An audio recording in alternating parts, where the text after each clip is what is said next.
We remain open in the name of the Creator, Master Wallace D. Farad Muhammad, and the Messenger, the Most Honorable Elijah Muhammad, through the Holy Spirit of Truth, Ansar Muhammad, the Select One, D. Allah Master J Man, Sajallahu, and Assalamu Alaikum, to the degree of the Creator's master plan. The Supreme God in Black Arabia, Allah. The preexistence of Islam in Africa and Arabia before Muhammad ibn Abdullah of 1,400 years ago. So this is the part 2. We will continue with what topics we were discussing before. So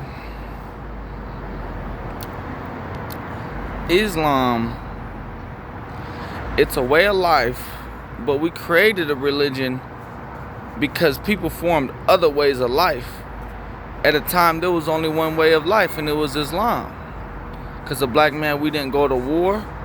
There wasn't any races on the earth prior to 6,000 years ago, and we practiced entire submission to the will of Allah. And then after grafting, Yaqub drafted devil, the white man, the devil by nature, the natural born enemy to the black man. Because everyone has a natural born enemy, everyone. So who's the natural born enemy of God? Who's the natural born enemy of the black man? And it's the devil, the white devil. So praise be to Allah. When the devils, the Greeks and Romans, started creating their own religions, once they came out of the caves and spreading polytheism, we created what's called religion to reform people. But prior to that, we had a way of life. So we continue here. The Kemetic priests, the Egyptian priests, Kemet is land of the blacks, they washed and shaved and went into the deepest, most holy part of the temple, similar to the mihrab. The mihrab is the little nick in the mosque where people go to pray and to direct their prayers. So there was it's a little small, like sanctified area. There's you have to go in. So in the temple, you would go in to be a sanctified chamber, and that would be where the image representing the God would be, and the Egyptians would invoke God. So it says, I wrote down, they built houses of worship to deities like mosque or like them, really, like the temples or Egyptian temples, because we are the master builders. We taught the Arabians the science on how to build. This is Islam. They put food, drinks, and offerings to the altar where the image of God would be, and they would invoke him. That's a form of Islam, entire submission. And then someone gives an account of ancient Egypt. The ox being flayed after prayer made as aforesaid, they take out the whole stomach, leaving the entrails and the carcass and the fat, and cut off the legs. Then do the loin, the shoulders, and the neck. Having done this, they will fill what remains of the carcass of the ox with pure bread, honey, raisins, figs, frankincense, myrrh, and other kinds of fragrance. So let me see. They would put they would burn it and they would pour a lot of oil into it. It says they fast before the sacrifice. Oh, they fasting now. This is the Egyptians.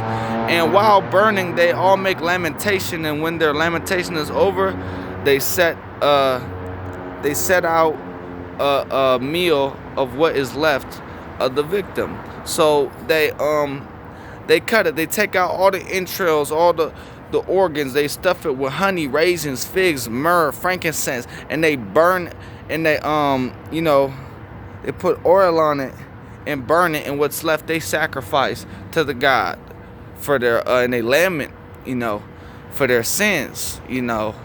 So doesn't that sound familiar? That's a form of Islam. It sounds like how in Mecca they sacrifice animals, and it was it was the same to represent you're killing. They stone the animals in Mecca on the holy pilgrimage to represent you're killing the lower nature. And it's the same in the Old Testament when they sacrifice on the altar for the children of Israel. And in Christian theology, Jesus, Issa himself, is a offer for the sins, atonement of the people. In the Christian theology, in the New Testament, he's an offer. And then so there's also some type of offer for the sins of the people, or the remission of the sins, the reconciliation unto God, or Christ, if you will.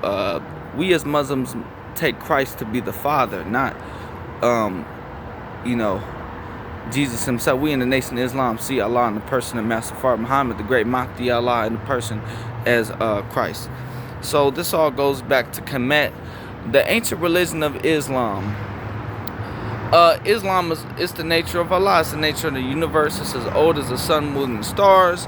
The ancient Samaritans had their form of culture and gods, but recognized the supreme God.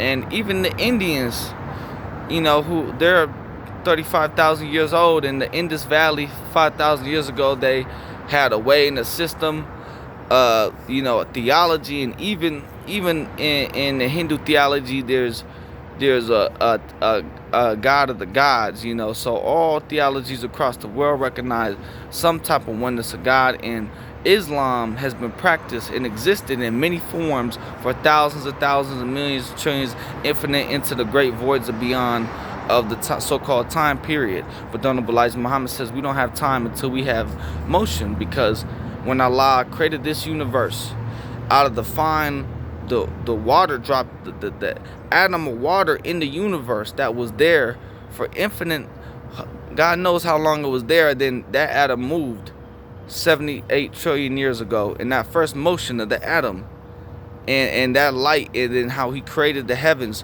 from a single atom, the motion of the atom, when Allah started creating himself from the triple darkness, that's where we calculate the time. When Allah self-originated himself and the triple darkness in this universe, he then invented time. Once Allah created himself, he invented what we now call time. So we don't have time, and Honorable Elijah Muhammad teaches, until we have motion. If I move my hand from this point to this point, you calculate the time it gets from one point to another. But if I don't, then we cannot calculate the time.